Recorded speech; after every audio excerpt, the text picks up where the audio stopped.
You're listening to the CyberWire Network, powered by N2K.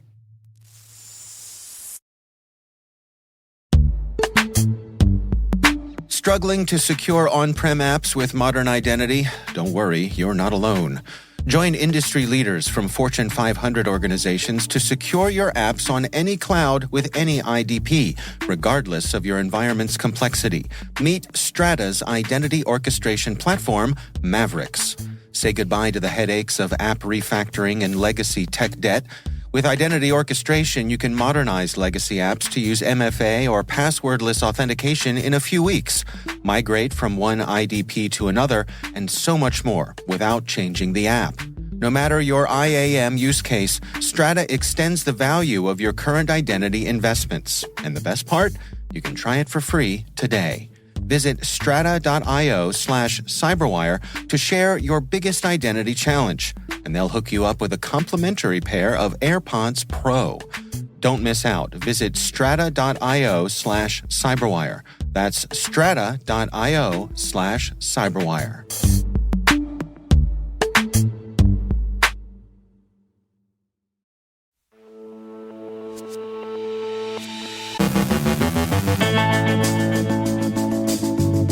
Sandworm was in Kyivstar's network for months. Museums face online outages. MSyssoft suggests a ransomware payment ban.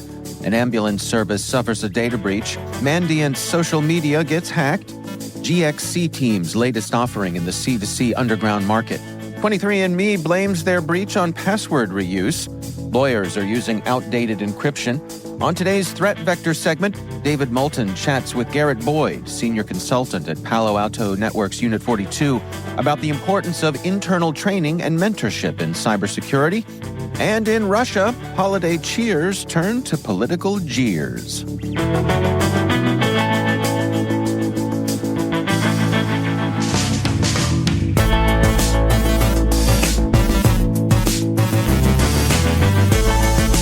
It's Thursday, January 4th, 2024. I'm Dave Bittner, and this is your CyberWire Intel Briefing.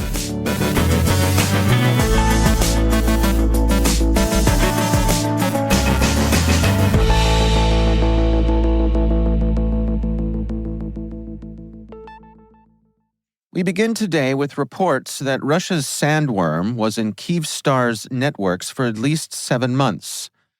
Ilya Vitiuk, who leads Ukraine's SBU cybersecurity department, has told Reuters that the Sandworm element of Russia's GRU had gained access to telecom provider Kyivstar's networks at least as long ago as May of 2023.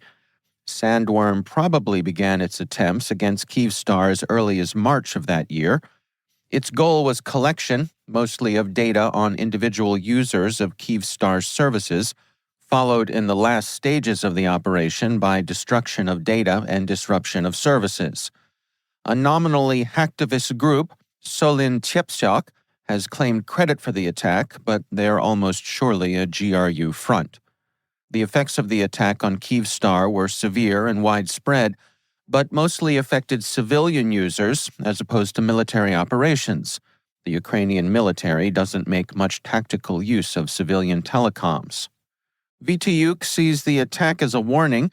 He said, "This attack is a big message, a big warning, not only to Ukraine, but for the whole Western world to understand that no one is actually untouchable." Kyivstar is a large, wealthy private company, a subsidiary of the Netherlands multinational Vion, and it was by no means a soft target. Several prestigious museums have faced outages in displaying their collections online due to a cyber attack on Gallery Systems, a key service provider aiding hundreds of cultural institutions with digital displays and document management. Institutions like the Museum of Fine Arts Boston, Rubin Museum of Art, and Crystal Bridges Museum of American Art reported disruptions following the incident, first detected on December 28th, when Gallery Systems found its software encrypted and inoperative. Immediate isolation and investigation measures were taken, including engaging cybersecurity experts and notifying law enforcement. While some systems have been restored, others remain down. affecting access to critical internal documents like donor names, loan agreements, and artwork storage details. The attack highlights the growing threat to cultural organizations, with recent similar incidents at the British Library, Metropolitan Opera, and Philadelphia Orchestra, often due to ransomware groups. Museums hosting their databases independently, like the Metropolitan Museum of Art and the Whitney Museum, reported no impact. In 2023, the U.S. was heavily targeted by ransomware attacks, with over 2,200 known incidents affecting hospitals, schools, governments, and private companies.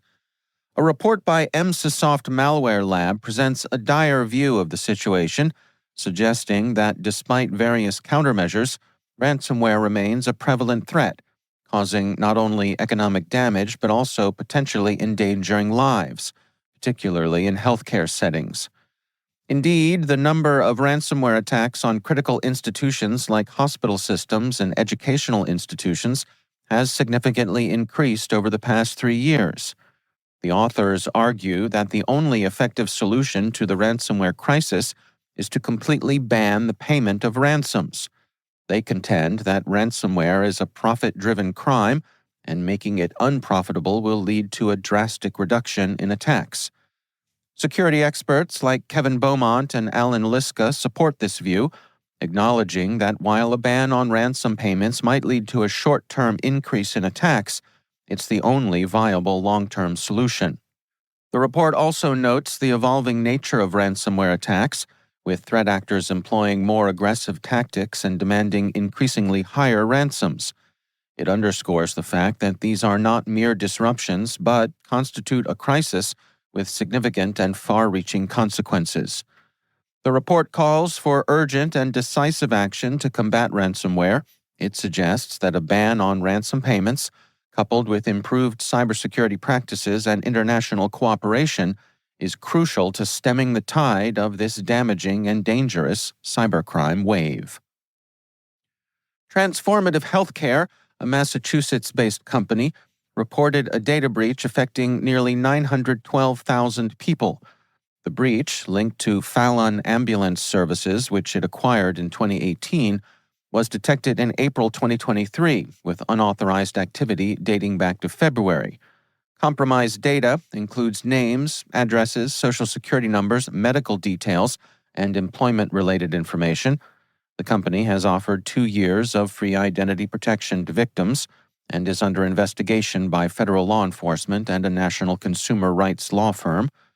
The ambulance company had been shut down before the breach occurred, but the parent company had a legal obligation to retain copies of the records that were subsequently stolen.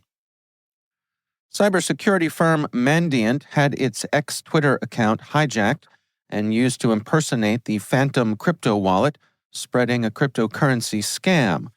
The attacker promoted a fake site offering free Phantom tokens, leading users to install a fraudulent Phantom wallet aimed at draining their cryptocurrency.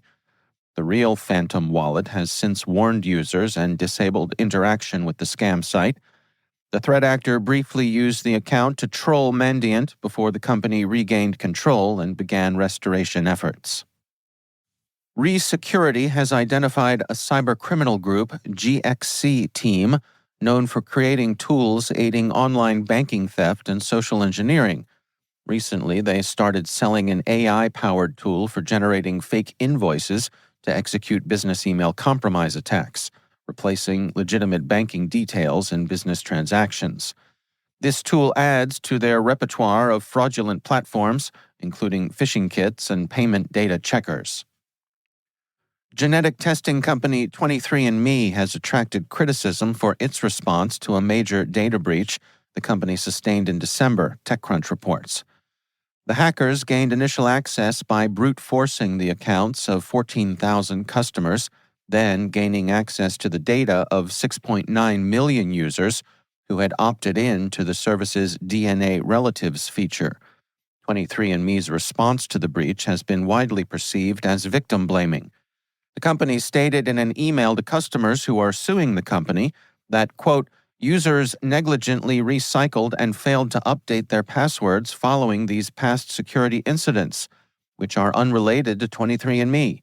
Therefore, the incident was not a result of 23andMe's alleged failure to maintain reasonable security measures.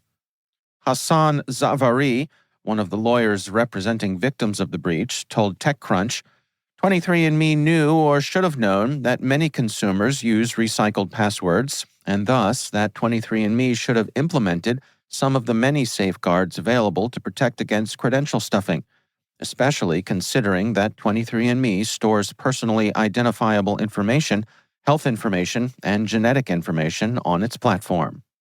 And a quick program note, we discussed the 23andMe breach on this week's Hacking Humans podcast. You can find that wherever you get your podcasts or on our website, thecyberwire.com. Software engineer Kate Sills has written an interesting blog post outlining how the International Criminal Court and the broader American legal and forensics community continue to use the outdated MD5 hashing algorithm, despite long-standing warnings against its use due to security vulnerabilities. In law, cryptographic hashing is crucial for verifying the identity and integrity of documents, but MD5's flaws can be exploited to create different documents with the same hash, undermining these protections. Kate Sills makes the case that the persistence in using MD5 is due to a combination of misunderstanding its flaws, inertia within the legal community, and a lack of awareness of better alternatives like SHA-3. The post argues for an urgent shift to more secure hashing methods and a cultural change within the legal sector to embrace regular technological updates for maintaining the integrity and trustworthiness of legal processes. Tip of the hat to Metacurity's Cynthia Brumfield for sharing this story on Mastodon.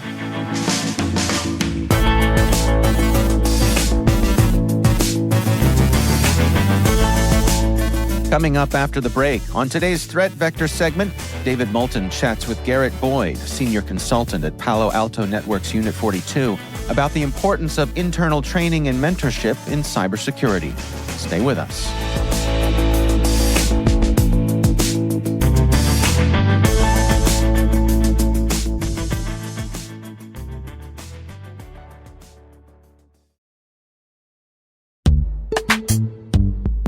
From dozens of spreadsheets and screenshots to fragmented tools and manual security reviews, managing the requirements for modern compliance and security programs is increasingly challenging.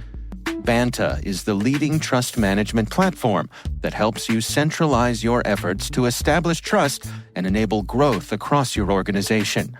Over 6,000 companies partner with Vanta to automate compliance, strengthen security posture, streamline security reviews, and reduce third-party risk. CyberWire Daily listeners can get $1,000 off Vanta by going to vanta.com/cyber. That's VANTA.com/cyber.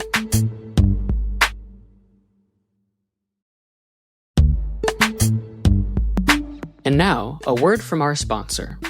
The Johns Hopkins University Information Security Institute is currently seeking qualified applicants for its innovative Master of Science in Security Informatics degree program. Study alongside world-class interdisciplinary experts and gain unparalleled educational, research, and professional experience in information security and assurance. Interested U.S. citizens should consider the NSF's Scholarship for Service program, or the DoD's Cyber Scholarship program. Both scholarships cover tuition and provide more than $30,000 in an additional annual stipend. Apply for these scholarships to start in the fall semester at cs.jhu.edu/MSSI.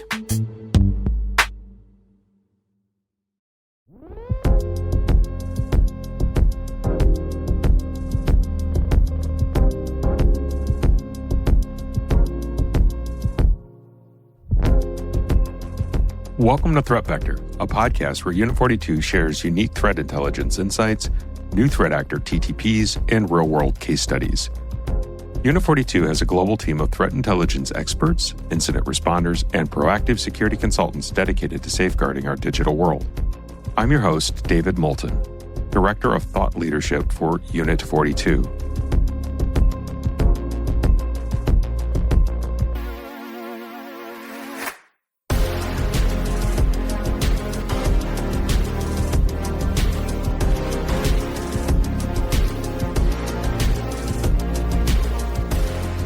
In today's episode, I'm going to talk with Garrett Boyd about the importance of internal training and mentorship in cybersecurity.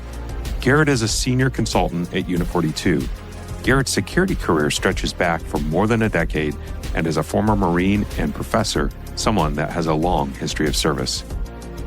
In our conversation, we'll discuss the role internal training plays in preparing cybersecurity professionals and the importance of mentorship.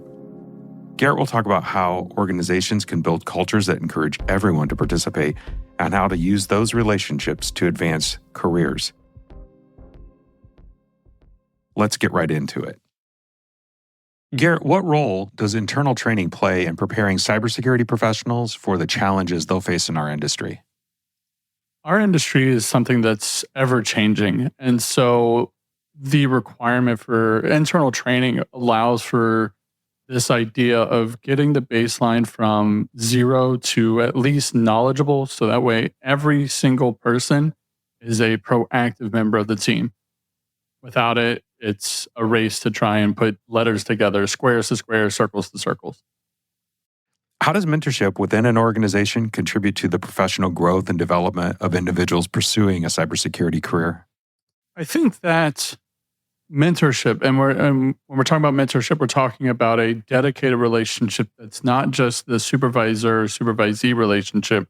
We're talking about true mentorship where someone is challenging individuals and the individual is working to rise to the challenge. That kind of professional growth is something that we really want every organization to have, because without that, you have drones that they're not innovating. They're not thinking about the next step or the next threat in our case. And so we see things like SolarWinds or the Exchange vulnerabilities that happened over the last couple of years. And if people aren't challenged to meet those threats and challenged to find ways to defend against them and to recognize them, then we just have people that are there just waiting for an event to happen and they do the bare minimum. That challenge, that mentorship allows them to think beyond that initial triage and to think beyond and see the threats that are coming or the patterns that are associated. How can organizations create a culture that encourages both experienced and junior cybersecurity professionals to participate in those mentorship programs that you talk about? Organizations, this has to be, that mentorship has to be something that is prevalent and almost a requirement. It can't be something that, we'll get to it in the future. We have to be able to look for it and process it. And just this, again, I mentioned challenge in the last question, but if it's not part of that normal everyday culture, then the junior employees who are new to the career, new to the industry, really don't have the wherewithal to know like what's going on. And so the experienced individuals are the ones with the knowledge. They're the keeper of the keys. It's their responsibility to share that knowledge, or we end up in a continual cycle that there's not enough professionals out there. What advice would you give to aspiring cybersecurity professionals who want to make the most of internal training and mentorship opportunities to advance their careers? I firmly believe that it is the responsibility of those that have knowledge to share knowledge. But on the flip side, it is the responsibility of those that need leadership, that need more training, that need that mentorship to go and ask for it.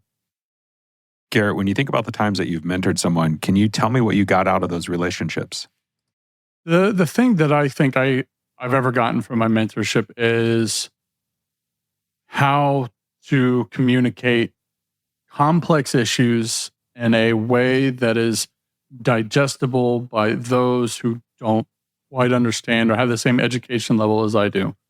I can specifically think of an instance of just trying to explain a kind of a complex case and being able to redirect it and present it in a way that they're like, okay, cool, I understand.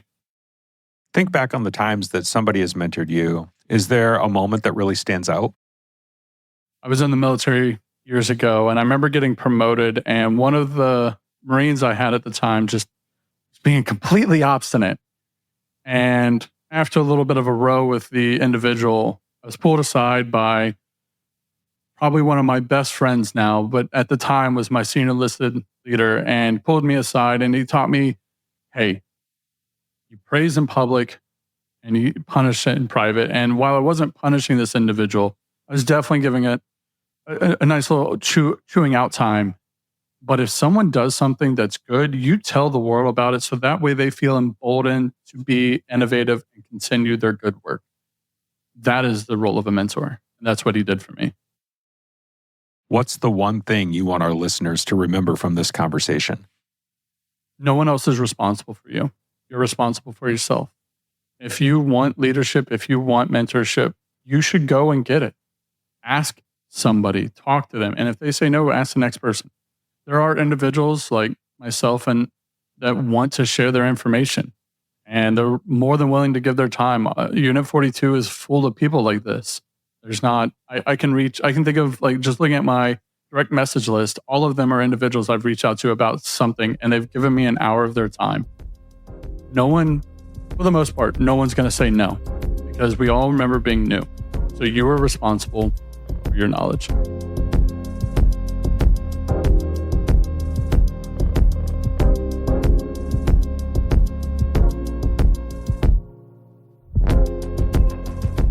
Garrett, thanks for sharing some of your own experiences and the value you gained from mentorship, along with your insights on how mentorship and training fosters innovation and prevents stagnation. You describe mentorship as a dedicated, challenging relationship beyond the usual supervisor-supervisee dynamic. I would love to hear from our guest about how mentorship has accelerated their careers. You can send me a note at threatvector@paloaltonetworks.com. We'll be back on the CyberWire Daily in 2 weeks. In the meantime, stay secure, stay vigilant. Goodbye for now.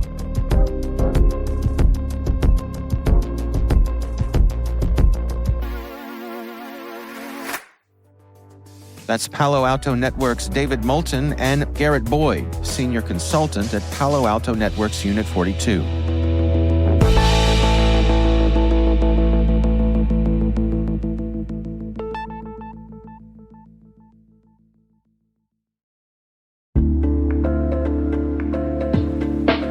Hey everybody, I want to take a few minutes here and talk about our sponsor, Splunk. You know, you need to keep operations humming around the clock, but potential disruptions are everywhere. Splunk helps you predict problems and find and fix issues fast, so you can reduce risk and ditch downtime.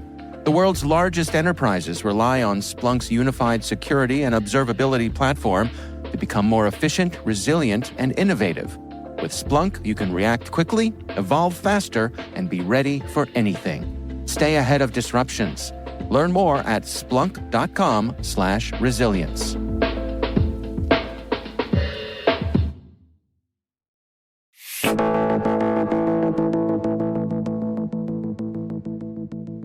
And finally, our International Hijinks Desk reports that a holiday display in Novgorod, Russia, was altered so that instead of spelling out Happy New Year, it displayed Glory to Ukraine. Police confiscated the LED display and charged the owners of the apartment with public actions aimed at discrediting the use of the armed forces of the Russian Federation. The record explains the wayward messaging as a firmware exploit developed in Ukraine during December and subsequently distributed to users of the decoration in Russia. The message was designed to switch at the stroke of midnight on New Year's Eve. It's hard luck for the hapless consumer, who, after all, must now appear in court after doing nothing more subversive than setting up an apparently innocent holiday sign that switched from holiday cheer to geopolitical jeer.